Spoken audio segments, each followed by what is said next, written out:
Benedict, gaano ba kataas ang heat index na mararanasan sa peak ng dry season?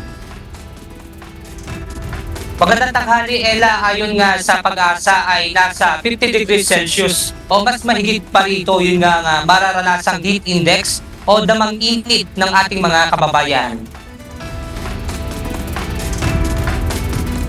Sinabi ng pag-asa na pasimula pa lang ang nararamdaman damang init ngayon kalagitnaan buwan ng Abril.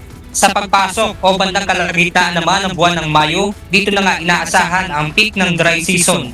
Dito makararanas ng nasa 50 degrees hanggang 55 degrees Celsius na ayon sa pag-asa ay nasa extreme danger level na. Ngayon naman, we have no El Nino, we have no La Nina, so nasa ENSO neutral tayo. So, hindi naman natin ganun ina-expect na sobrang magiging mainit or masasurpass pa niya yung nangyari last year. Pero syempre, hindi natin inaalis yung posibilidad. Kaya nga patuloy tayo nagmo-monitor. Ngayong di mainit ang panahon, inaasahan na mas mataas ang konsumo sa tubig. Pero sinabi naman ng Hydrometeorology Division ng Pag-asa na wala pang dam sa bansa ang bumaba sa critical level ang tubig. Sa level ngayon ng dam, dahil sa maraming na particular sa Angat, dahil sa maraming na impact na tubig, mataas po siya ngayon sa roll curve. Unlike previous years, mas mataas siya yung water level ng Angat ngayon. Ella, sinabi naman ng Pag-asa na sa ngayong araw ay ang Tuguegarao City sa Cagayan ang may pinakamataas na heat index na kung saan naaabot ito sa 45 degrees Celsius. At yan mo ng ating update mula rito sa Quezon City. Balik sa inyo dyan, Ella. Maraming salamat, Benedict Samson.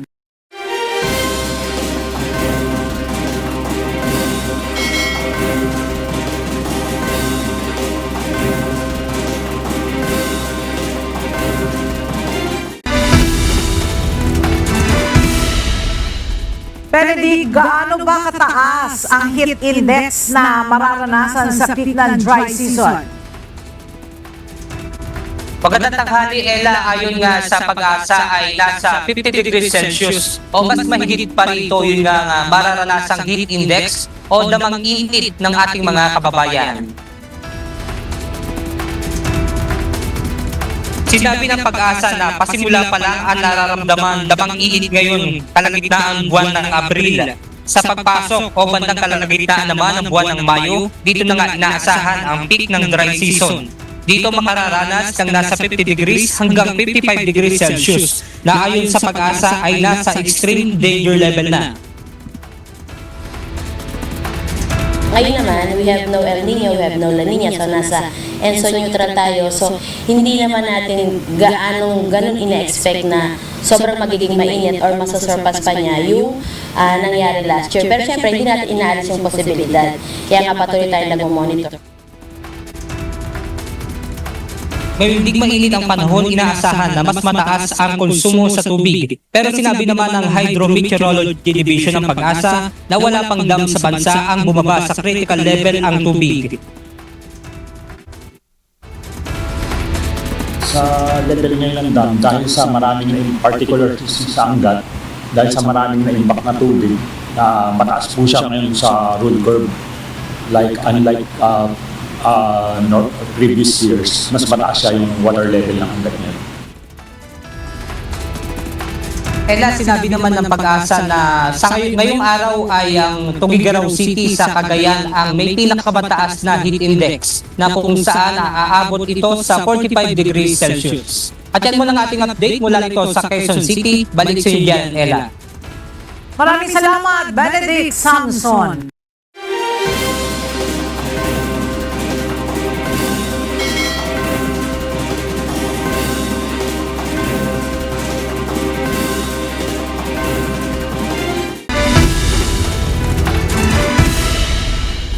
Benedict, gaano ba kataas ang heat index na mararanasan sa peak ng dry season? Magandang tanghali, Ella. Ayon nga sa Pag-asa ay nasa 50 degrees Celsius o mas mahigit pa rito yun nga mararanasang heat index o damang init ng ating mga kababayan. Sinabi ng pag-asa na pasimula pa lang ang nararamdaman damang init ngayon kalagitnaan buwan ng Abril. Sa pagpasok o bandang kalagitnaan naman ng buwan ng Mayo, dito na nga inaasahan ang peak ng dry season. Dito makararanas ng nasa 50 degrees hanggang 55 degrees Celsius na ayon sa pag-asa ay nasa extreme danger level na. Ngayon naman, we have no El Nino, we have no La Nina, so nasa ENSO neutral tayo. So, hindi naman natin ganun ina-expect na sobrang magiging mainit or masasurpass pa niya yung nangyari last year. Pero syempre, hindi natin inaalis yung posibilidad. Kaya nga patuloy tayo nagmo-monitor. Ngayong di mainit ang panahon, inaasahan na mas mataas ang konsumo sa tubig. Pero sinabi naman ng Hydrometeorology Division ng Pag-asa na wala pang dam sa bansa ang bumaba sa critical level ang tubig.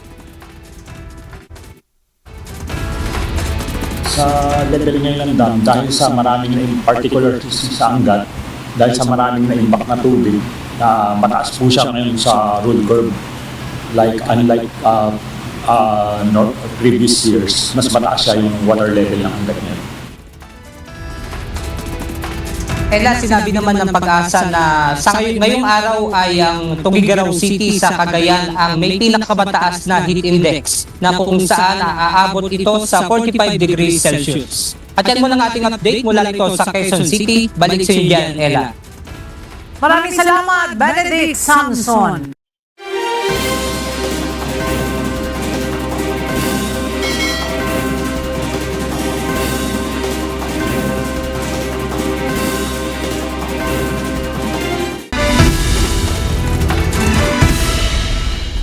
Benedict, gaano ba kataas ang heat index na mararanasan sa peak ng dry season?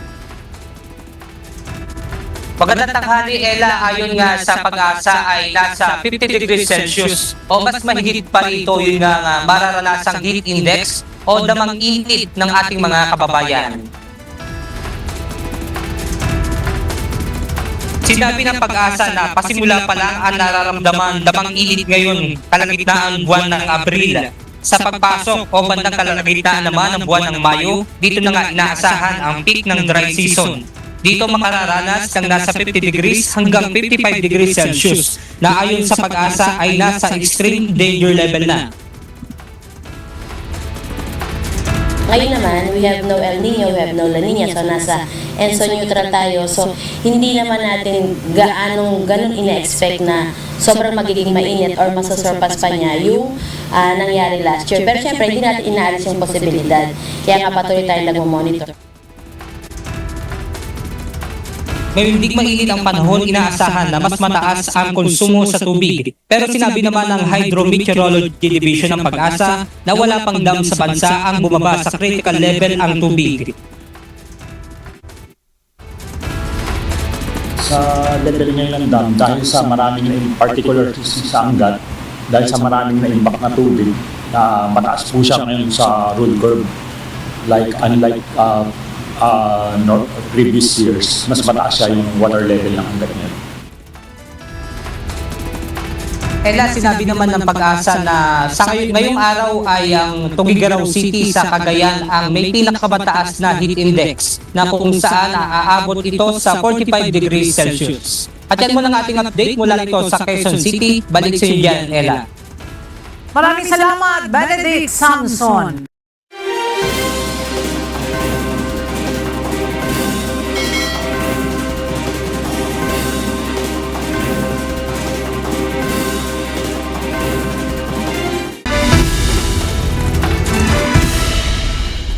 Benedict, gaano ba kataas ang heat index na mararanasan sa peak ng dry season?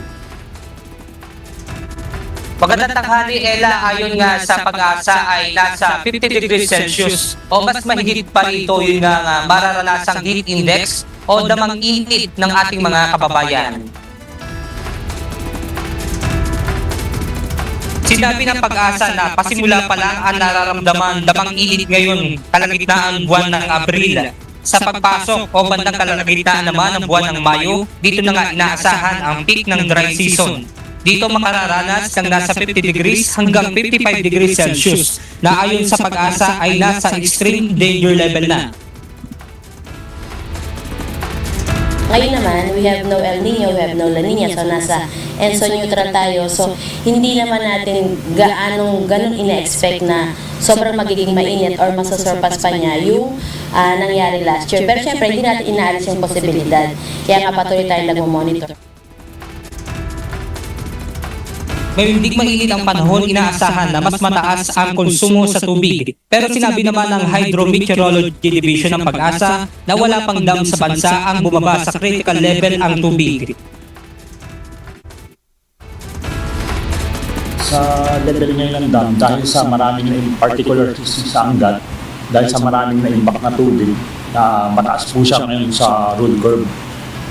Unlike previous years, mas mataas siya yung water level ng Angat ngayon. Ella, sinabi naman ng Pag-asa na sa ngayong araw ay ang Tuguegarao City sa Cagayan ang may pinakamataas na heat index na kung saan aabot ito sa 45 degrees Celsius. At yan muna ang ating update mula nito sa Quezon City. Balik sa inyo dyan, Ella. Maraming salamat, Benedict Samson.